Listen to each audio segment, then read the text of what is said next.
Oke, di segmen terakhir ini maaf ya ketinggalan satu ini harusnya saya masukkan ke segmen sebelumnya. Ya, mari kita lihat ya ini best practice for pharmacists provide patient-centered communication. Nah, di sini ada beberapa tujuan yang memang diharapkan ya dari komunikasi yang dibangun antara pasien dengan seorang apoteker. Ya, ini tujuan pertama diantaranya adalah foster the relationship. Nah, mari kita lihat maknanya itu kan foster the relationship itu membantu perkembangan terjadinya suatu hubungan antara farmasis dengan pasien. Nah, kita lihat di farmasis responsibility-nya itu ada build rapport, jadi membangun suatu hubungan, appear open, memungkinkan si pasien untuk terbuka, demonstrate the respect, ya respect dari seorang farmasis, kemudian demonstrate caring, menunjukkan kepedulian dan komitmen ya, kemudian acknowledge feeling and emotion, jadi belajar apa ya memaksa si farmasis untuk mengolah perasaan dan emosi ya. Nah, ini kan apa ranah farmasis itu diharapkan bisa ke sana ketika komunikasi dengan pasien. Nah, communication skill yang bisa membantu gitu ya untuk mencapai responsibility tersebut ya diantaranya greet patient warmly, jadi sapa si pasien dengan sangat hangat dan appropriately, maintain eye contact, kemudian show interest, ya listening actively, kemudian ekspresikan dengan rasa empati. Ya, itu tujuan untuk membangun hubungan ya yang baik antara farmasi dengan pasien. Kemudian kalau tujuan yang gather information, karena kan kita juga memerlukan informasi ya terkait sebetulnya apa sih kondisi pasien, sudah seperti apa, bagaimana gitu ya kan kita memerlukan itu untuk menentukan dan membantu pengobatan ya. Nah, untuk mencapai tujuan gather information ini detail responsibility harus dimiliki oleh farmasi ya, determine purpose encounter ya, jadi bisa menentukan tujuan dari komunikasi yang akan dilakukan itu apa ya. Ya bisa menggiring si pasien untuk mau memberikan informasi kepada farmasi gitu, karena kan kita sedang gather information. Kemudian discover biomedical perspective, ini terkait dengan penyakitnya ya, dengan disease-nya, dan mengerti perspektif dari sisi pasien, illness atau apa yang sedang dialami, yang dirasakan gitu oleh si pasien ya. Jadi ada dua sisi ya, kita memperoleh informasi yang objektif dari hal penyakitnya dan kita bisa mengumpulkan informasi yang subjektif dari apa yang pasien rasakan. Nah, untuk mendapatkan goal ini communication skill yang bisa diterapkan, kita bisa memix ya antara open sorry bukan maksudnya kita bisa menggunakan open ended question ya supaya pasien mau menceritakan. Kemudian izinkan pasien untuk secara lengkap menjawab pertanyaan. Jadi jangan kita potong dulu. Kemudian clarify and summarize information. Jadi kita coba rangkum informasi yang sudah didapat dari pasien dan explore impact of illness on the patient. Jadi jika mungkin misalnya pasiennya tidak mampu menceritakan sebetulnya kondisinya itu kenapa ya gitu. Yang saya rasakan itu seperti apa ya. Nah, jika pasien tidak mampu menceritakan itu, nah kita bisa explore sebetulnya dari penyakitnya apa. Nah, kita coba pancing-pancing ke arah sana. Ya, itu untuk yang tujuan gather information. Selanjutnya untuk yang tujuan ketiga ini ada provide information. Nah, kalau yang kedua itu kan memperoleh informasi tentang penyakit pasien. Nah, kalau yang ketiga ini kita yang memberikan informasi ya terkait dengan pengobatan ya dan kondisi pasien juga. Nah, ini pharmacist responsibility-nya mengidentifikasi informasi yang dibutuhkan oleh pasien, kemudian men-share atau memberikan informasi yang diperlukan, ya, dan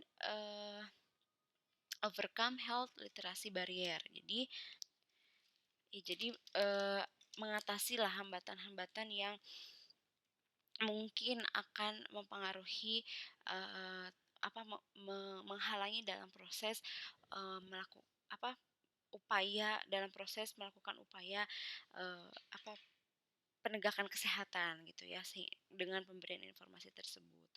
Nah, ini communication skill yang bisa menunjang speak plainly and, avoid jargon. Jadi,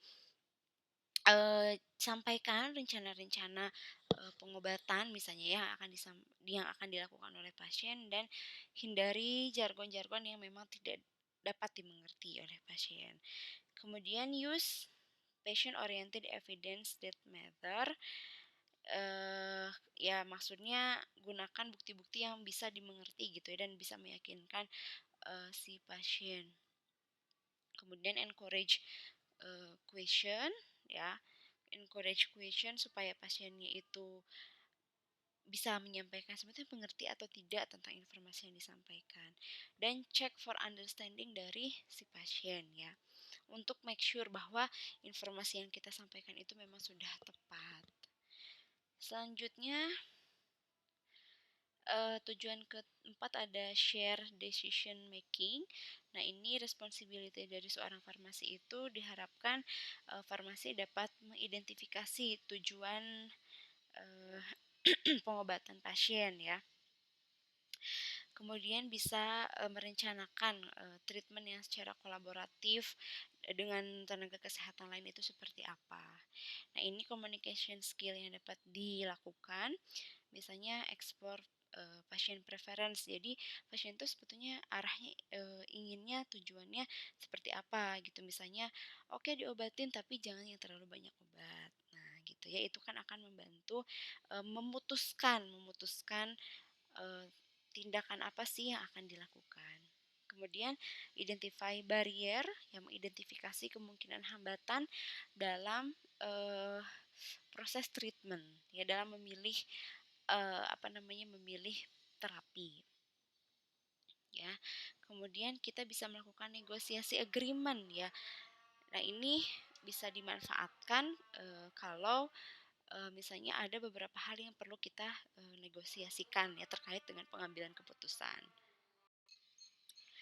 Nah, sebelum kita masuk ke satu lagi topik pembahasan terakhir, nah ini saya coba menyampaikan dan memperlihatkan rangkuman ya dari apa gambaran proses komunikasi yang kita lakukan. Nah, ini ada faktor yang mempengaruhi komunikasi.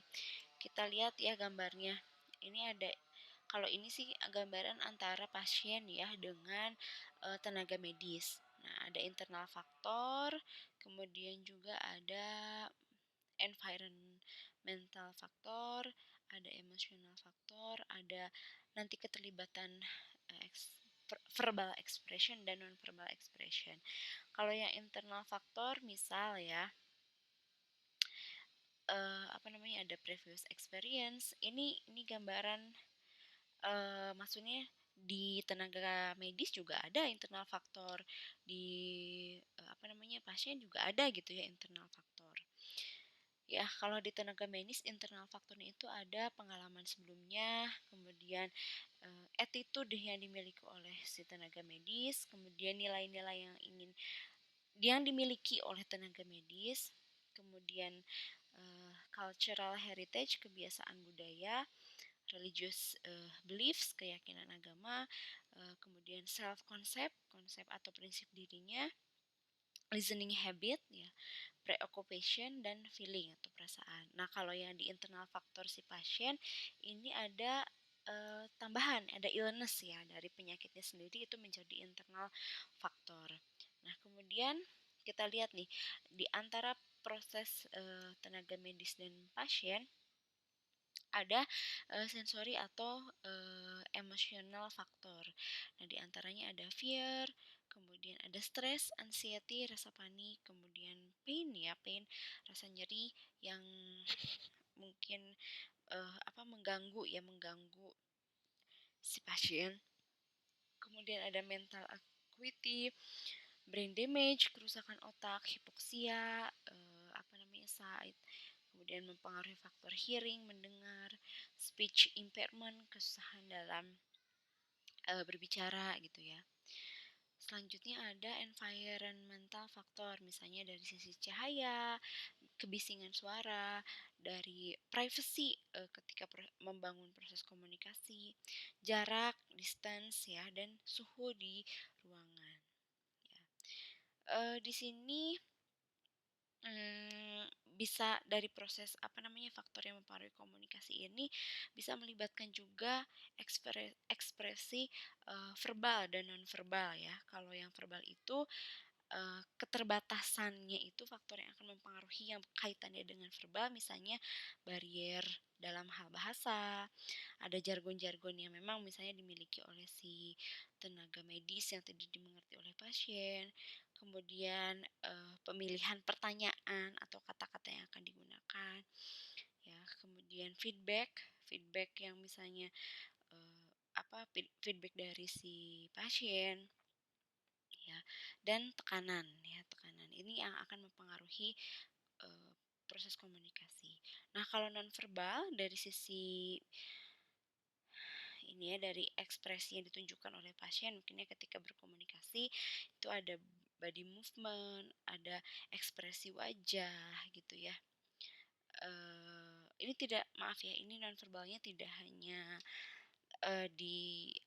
ditunjukkan oleh pasien, tapi juga digunakan oleh tenaga medis ya dalam berkomunikasi, misalnya dari pakaiannya ya, dari profesionalismenya, dari bagaimana seorang tenaga medis berlaku atau bersikap hangat kepada pasien. Nah, ini akan mempengaruhi ya komunikasi. Oke, ini subtopik yang terakhir. Nah, ini perbedaan individu dalam komunikasi ya. Ini berdasarkan gender terlebih dahulu ya. Ternyata ada beda antara pria dan wanita. Nah, kalau pria itu ketika melakukan komunikasi lebih cenderung goal oriented. Jadi komunikasinya itu untuk mencapai tujuan.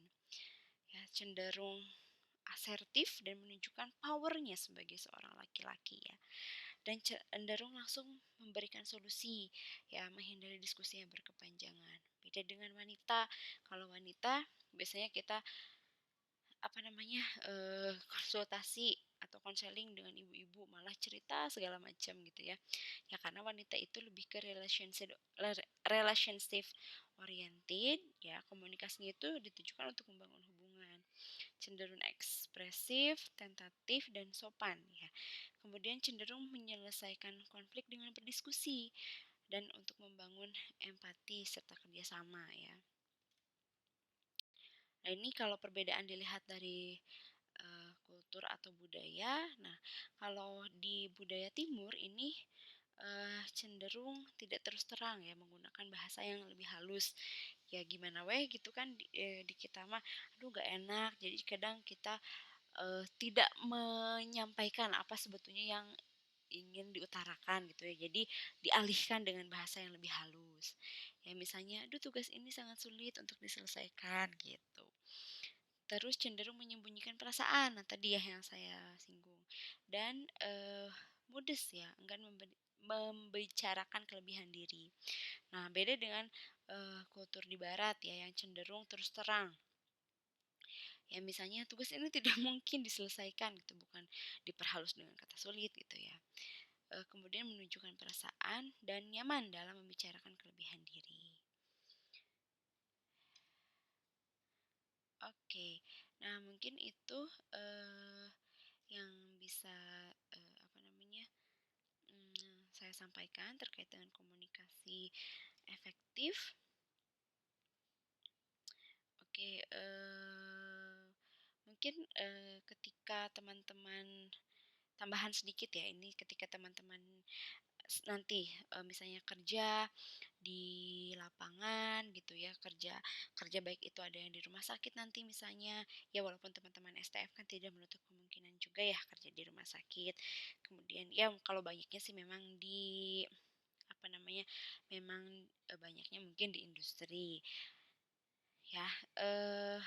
Ya kalau di rumah sakit itu ada juga apa namanya, komunikasi yang memang bisa dilakukan secara tertulis ya, secara tertulis ya, atau bahkan tidak hanya di rumah sakit ya, maksudnya bisa kita lakukan sekarang juga ya, seperti misalnya menghubungi dosen atau menghubungi teman-teman. Nah, ini mungkin sudah disinggung juga di prinsip komunikasi, ya bagaimana etika lah ya dalam berkomunikasi secara tertulis. Ya misalnya kita perhatikan waktu menghubungi, kita berikan salam pembuka, dan kita sebutkan mohon maaf mengganggu gitu ya. Kemudian perkenalkan diri, gunakan bahasa yang umum dan tanda baca yang benar, dan tulisan pesan itu singkat gitu, dan akhiri dengan terima kasih. Itu tambahan lah ya untuk komunikasi yang tertulis.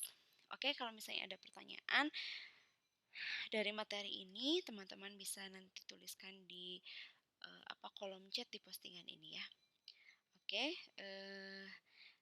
sekian materi tentang komunikasi efektif. Sekali lagi saya ucapkan terima kasih dan wassalamualaikum warahmatullahi wabarakatuh.